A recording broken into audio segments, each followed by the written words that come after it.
going on, guys? It is your boy Cash, and I'm here with some Knights Chronicle Content Creator Program stuff.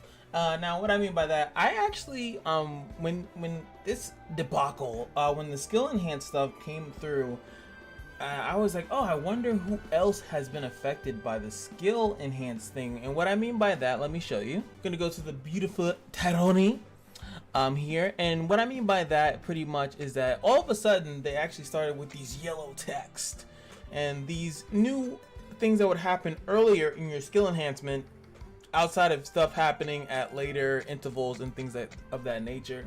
Now, when we first saw it, Taryn was one of the ones that we knew had it, but there are actually more characters that do have it, and I took the liberty of actually going through every single character in the codex. Yes, I went through every single character in the codex except SRs and Rs, because there's no way they would care about those guys, because why do that when we can focus on the SSRs, baby?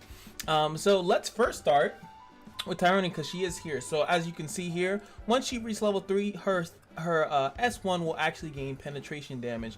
Also, S2 at level 3 will then get penetration damage as well.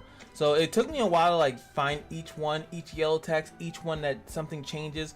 I try to do each one that has like a decent change in it, so it's not like something silly. There's one that's silly, I'll show you guys that one soon. And then also here, lastly is her S3 actually gains penetration damage once you get level 3, and then at level 5 it actually switches to hit all enemies instead. So this one has a double skill enhance as you keep upgrading it. And let's talk about the loveliness that is Damien. I'm gonna go in like alphabetical order now, sorta, kinda, sorta. Alright, so his S1 actually changes at level 6. Nothing happens as you level up, but once you reach level 6, his S1 will actually ignore defense, which is ridiculous. I mean, what could be crazier than that? Oh, I don't know. Maybe it's S2 that actually at level 3 has the chance to disable the target, which is lowering the attack speed. Like, who? What? Insane stuff. Also, let's not stop there. The S3 also gets changed up, and at level 3 you will see that now it has a 100% chance to ignore defense. Inflict damage that ignores defense. Before, it would only do it if you were striking 2 or more targets, and then here, once you get to level 3, it doesn't matter what you're doing. And then of course, boom, at level 6 the first part will also now ignore defense. So pretty cool, right? Like, now you know how these things are leveling up. And I wish it was every character that they've done this for, but it is not every character. We're gonna go to the next character though. I know, is David. And yes, they actually gave David some boofs.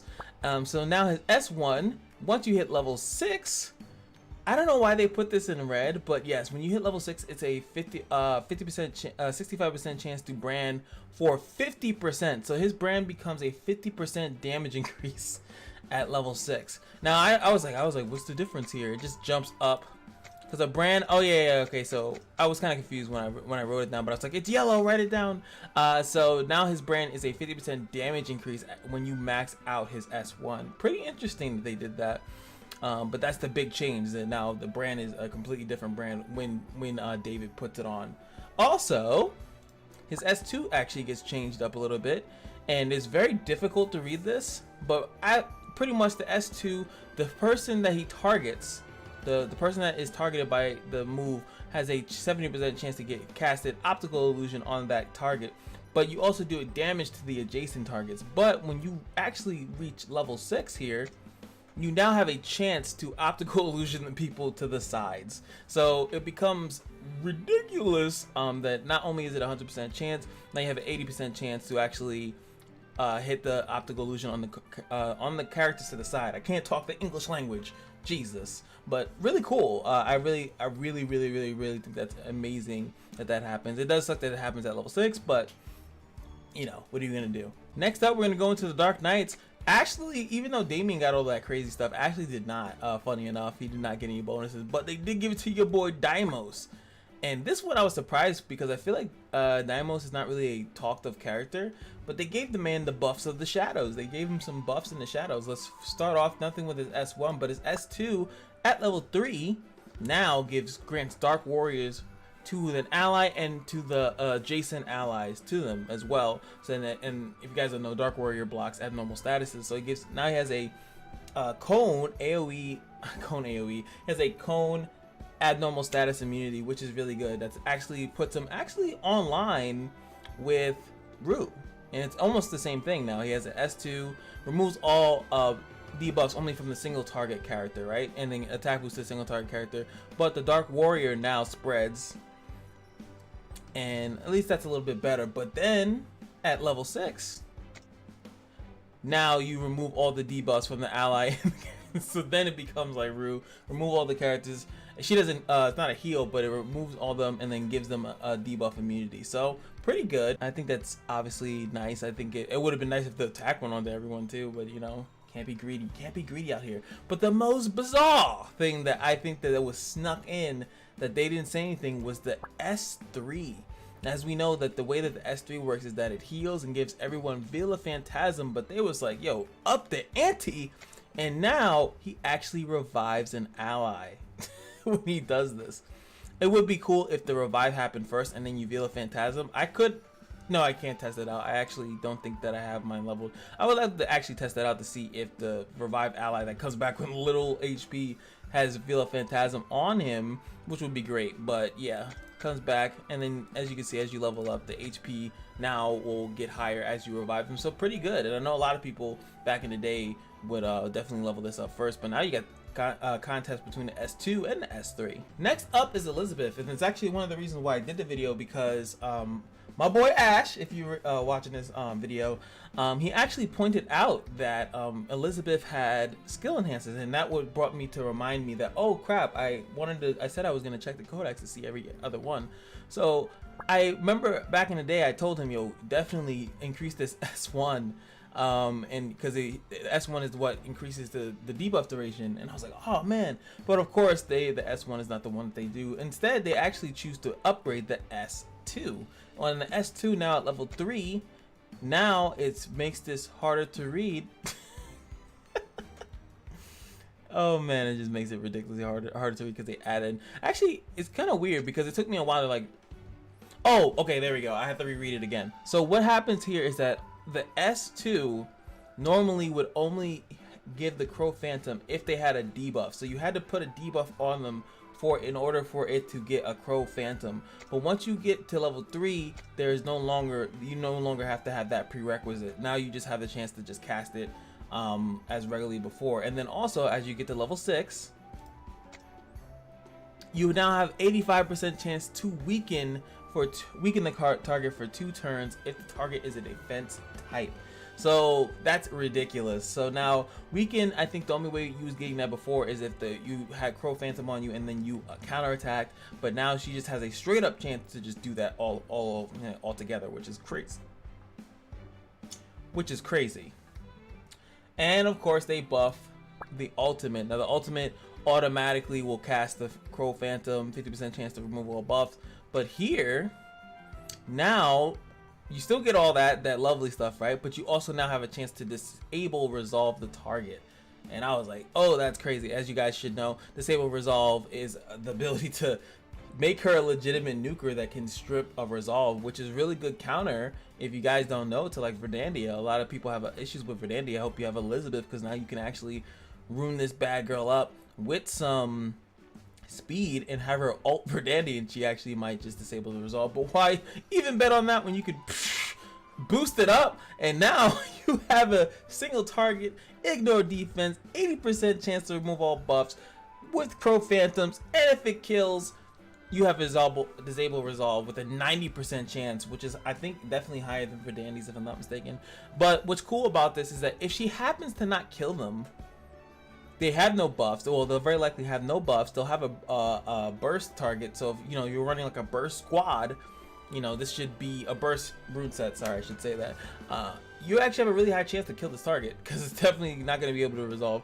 And I mean, you don't have the revive unavailable, but resolve is usually what is the hard thing to get around. The revives are usually not as good in this game, not anymore anyway.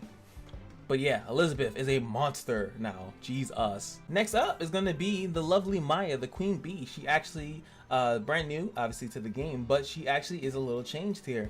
S2, once you reach level 4, my notes say, bam, there it is. Level 4 is going to now all of a sudden increase penetration damage on the skill instead. And which obviously is a really good addition to that kit. It's an AoE, full AoE move, and then a penetration, so no damage immunity or shields shall save you.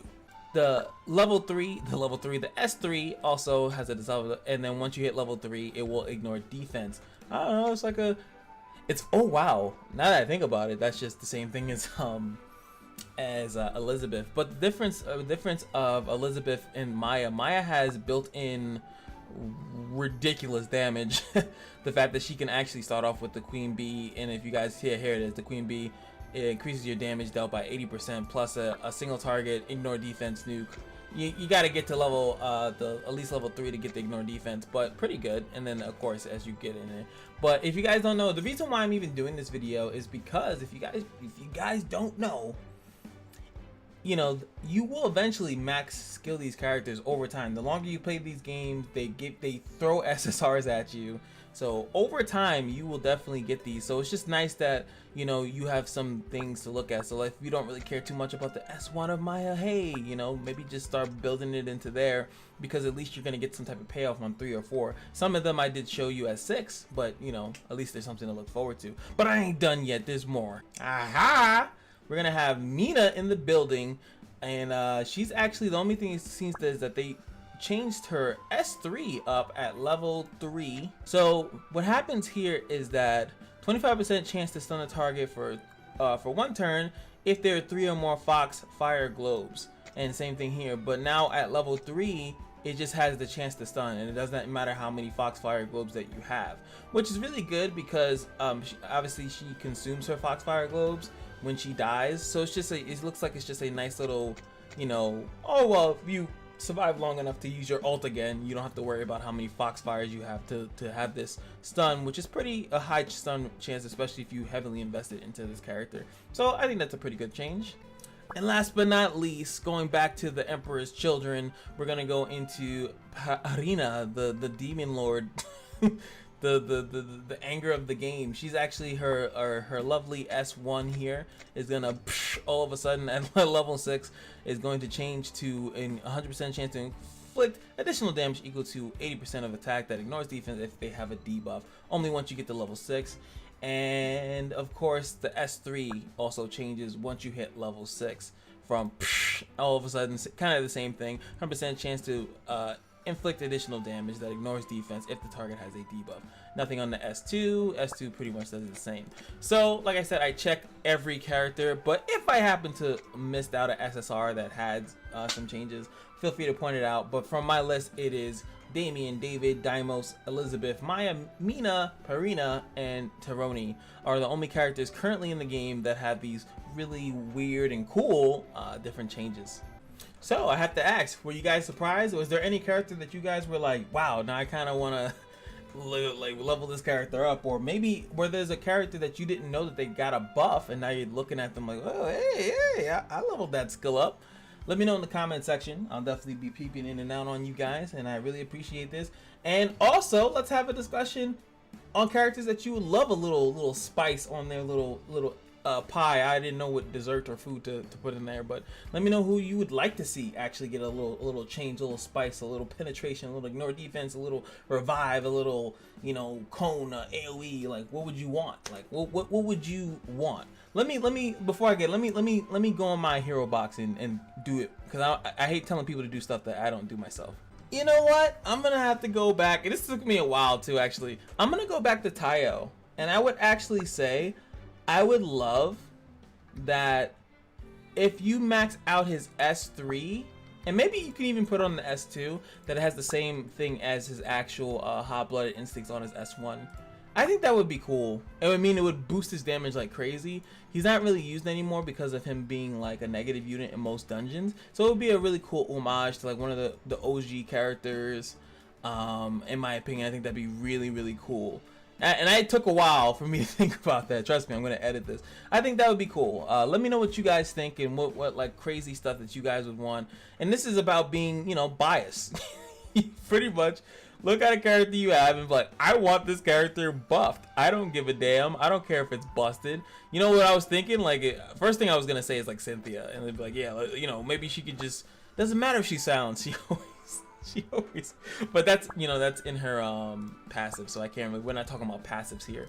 But you know, just some weird stupid thing I was gonna think with Cynthia. I was like, you know, she's fine, she's fine.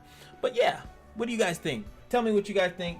I'll see you guys in the comment section below and on Reddit, because it's definitely going up there, because I really would like to start a conversation about this. It's pretty cool. All right, I'm out. See you guys in the next video. Peace.